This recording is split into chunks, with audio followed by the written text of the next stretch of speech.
everybody, to Cinema Royale. I'm Travis Hobson of PunchdrunkCritics.com, and as you can see from the graphic behind me, we are talking Babylon. This is Damien Chazelle's latest film, starring an all-star ensemble: Margot Robbie, Brad Pitt, Gene Smart, Jovan Adepo.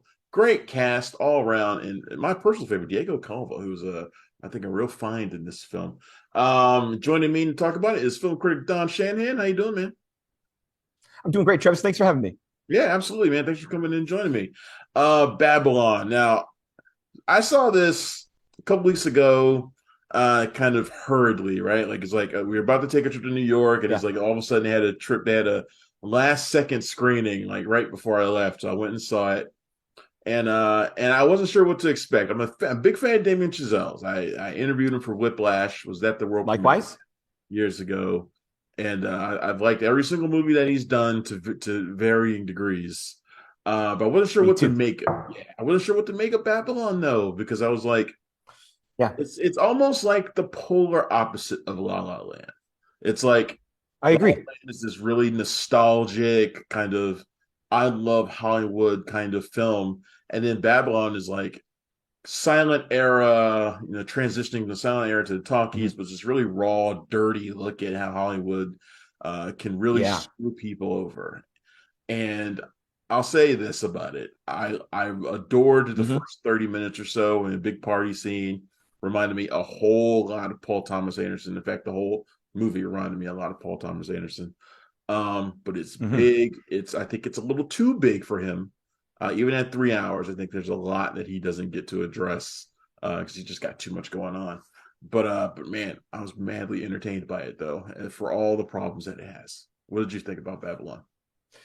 I'm right there with you. I saw it in the awards rush of what we have. I had to watch it on a digital screener, so I had caught it at home God, more than on a 35 big millimeter, screen. man. But You it, got to watch it on the screen, on a big screen. I know. I missed my chance where it was just we're all overscheduled and in the I pinch know, where man. the 4K link at home had to do. So no, I'm with you. I'm a big fan of Chazelle's work as well. I think he's one of the most energetic, kinetic, and artistic directors working, and he'll bring technical and chops to what he does that is off Yeah, the charts. I mean, what him and Linus Sandgren do together with a camera is insane.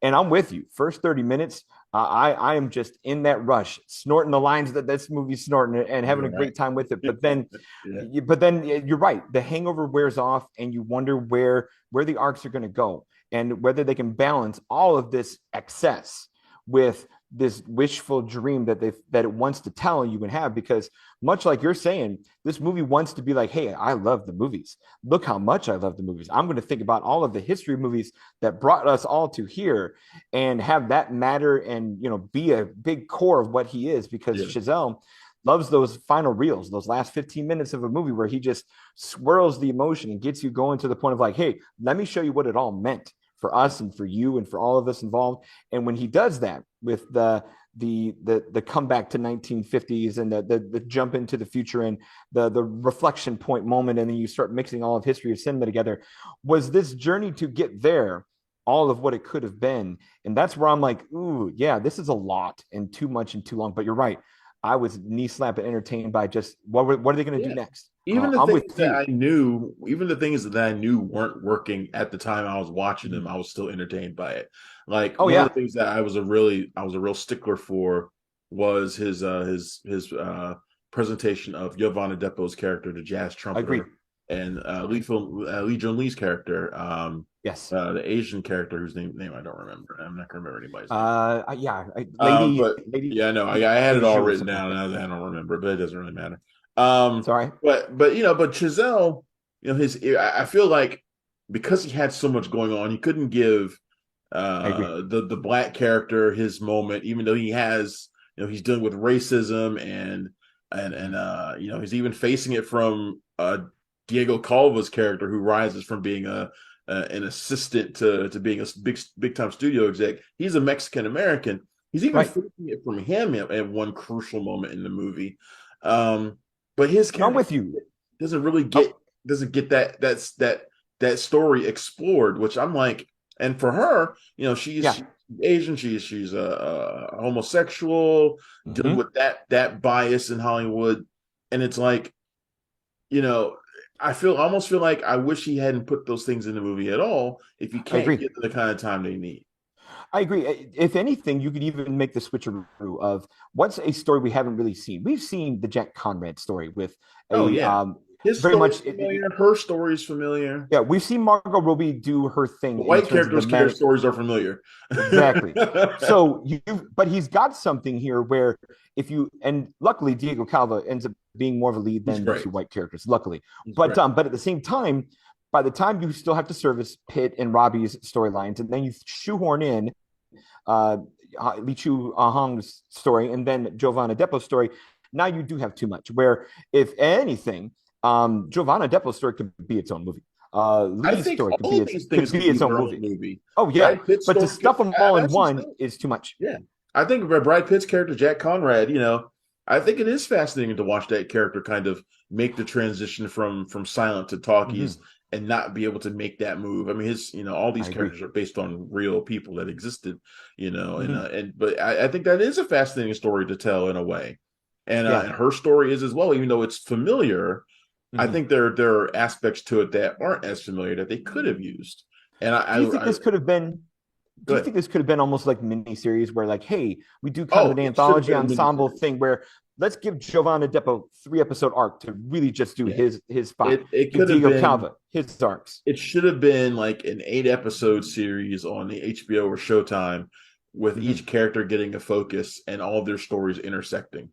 That would have been you can still time together, but to stuff them all in, yeah. But didn't Chazelle do a series before? Didn't he do that series about at the jazz club in France? Yeah, the Moonlight Star was in it. That wasn't so good. It wasn't so. The Eddie, right? Was it called the Eddie? The Eddie, I think you're right. It was about 2 years ago, pre-pandemic. Yeah, right? that show wasn't very good. I remember not getting very far in it. So in general, look, it's obvious that he has like a love for jazz. We've known that from the very beginning of his career. Yeah. He has an appreciation for the jazz era of Hollywood as well. That much is clear too. But man, I don't know if this is, and I feel like I'm downing on the film. But the thing is, I actually quite like it, and I want to watch it again. There's never a single moment that I was bored of it, like at all. Here. And there are aspects of it that are just insanely entertaining. The whole part when they first enter like a movie set and we're watching all these productions away from each other out in Hollywood. This is a Hollywood that most people have never seen before. Back when it was built basically like a desert lot. Most people have never seen this version of Hollywood. And you're watching all these rickety productions like getting made side by side. Jack Conrad's in this movie that looks like it's straight out of Hail Caesar. It's like there's all these things that are so much fun. Even the aspect that's I know was did not need to be in the movie, which is I whispered to my friend while watching it. It was the tumbling down scene, like aspect of Boogie Nights, like when they go in like the criminal underworld, and you like Tobey Maguire is shoehorned into the movie for some reason. And I didn't need that. Yeah, that didn't need to be there at all, but I was still entertained by it. Right? No, I mean, this needs to be somewhere else, but it doesn't. Yeah. But it was still fun to watch. No, the arc of this movie, as we know, is like especially we're going to put these characters side by side with historical characters, like we see Irving Thalberg, things like that. But we know if we're playing the fiction meshed with history thing, we know that we don't have a Jack Conrad in our annals of history that we're going to all know about and talk about. So we know every single one of these characters is going to have a fall from grace of some kind.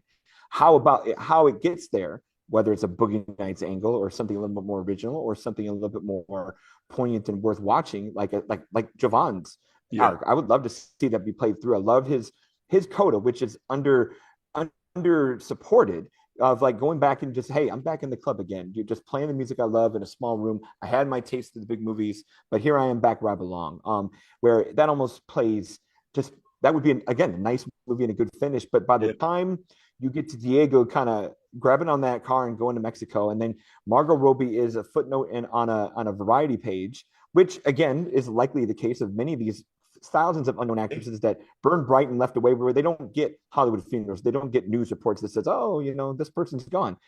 So I don't mind all that, and but you're right, it's still awfully loose and disconnected. Where I feel like the one arc that had a definitive door shutting thing was when Gene Smart lambasted Brad Pitt with That's criticism, such a and phenomenal scene, though. It's but such that's like the one spot that got like an ending because he hears that, he kind of waffles out of that and then goes and kills himself. But like Margot doesn't get that ending. Diego gets the Boogie Nights ending, and then Jovan just drifts away. So it's hard that that's the one spot that got a good finish.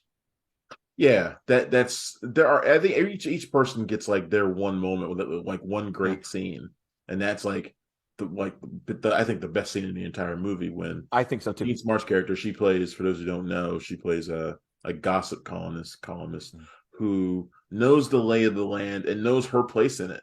And she also knows everyone else's place in it too. And That's she right. sees what's happening to Jack, and then and he's not ready for what's happening, even though he pretends like he's all for it. Once he sees that Yeah. he's not meant to be part of this new movement. He lashes out and is just trying to fight it. Yeah. But there's a What lot of did you little. Travis, what did you think of the music and the technical stuff? I love the music. Damien Chazelle's great with music. He always is. Like he uses a combination of jazz and other things. Just it's always energetic and upbeat. It keeps you interested. It keeps because the movie moves quickly. Mm-hmm. Like it moves quickly a lot. Like not just in the beginning, but even throughout. And then the music is a big part of that. And technically, like I think he's one of the best filmmakers around. The way he zooms and Same. pans and takes long takes for certain things. I think he's just brilliant the way he does it, especially in a movie like this that I know can get a little out of control, and it does. But like I said, it gets out of control in a way that is enjoyable. Yeah. But if I had I to, love the but I love the layers he put into it, him and Sangren, where you have these scenes where maybe Diego and Margot are talking at a party, but then behind them someone's flying out a window, or the Brad Pitt moment where it's magic hour and they're trying to get the shot, but then beneath him is the mass of extras trying to fill that scene, or yeah, just what Sangren does with depth, and of course the crane moves that he does to just get everywhere that I never thought a camera could go in one there's a move. lot of stuff It's going on crazy. in every single scene. Yeah, Like there's never you can never just it's just why I think it's worth seeing more than once. There's always absolutely. something else going on. Especially in those early parts of the movie. There's a lot of Mm-hmm. stuff happening. It's never just one thing that's in focus. Like look in the background, there's other stuff going on. Like it's like their own all these little stories going on around the big story, which is probably exactly the way Hollywood is. There's all these. You know, I agree. it's a city of a million stories. They say, and it's Mm-hmm. this movie's a pretty good representation of that. I think it's probably going to be. It's gotten a lot of like Critics' Choice nominations.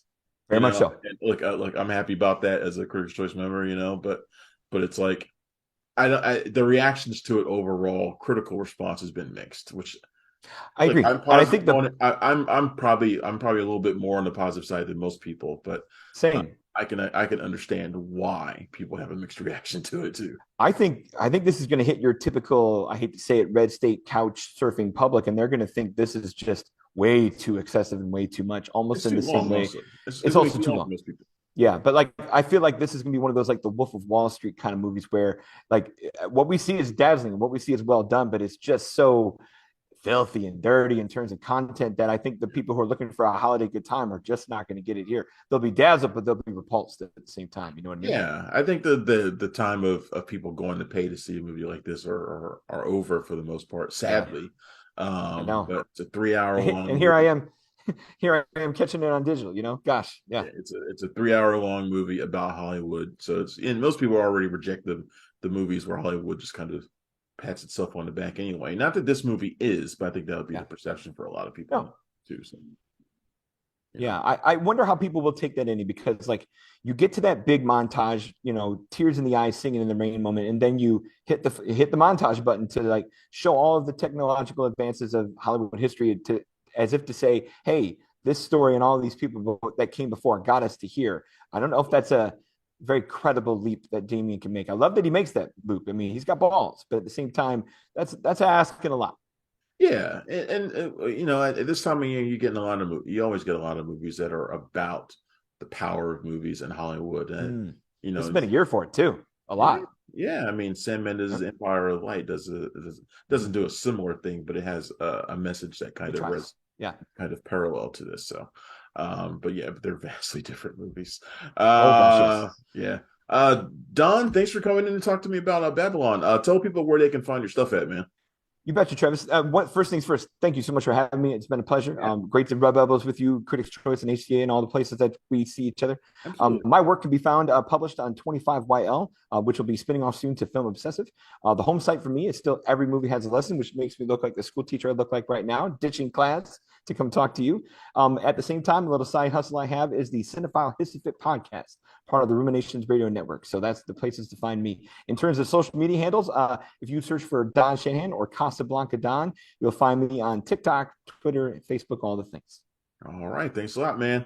Thanks again, everybody, for tuning in to Cinema Royale. This is Travis Hobson, the Punch Drunk Critics, talking Babylon. I appreciate it. I appreciate you tuning in, and I will see you next time. Thanks. Bye. Thanks for checking out the show. If you like what we're laying down, please subscribe to our channel and click the bell to receive notifications for all of our latest stuff.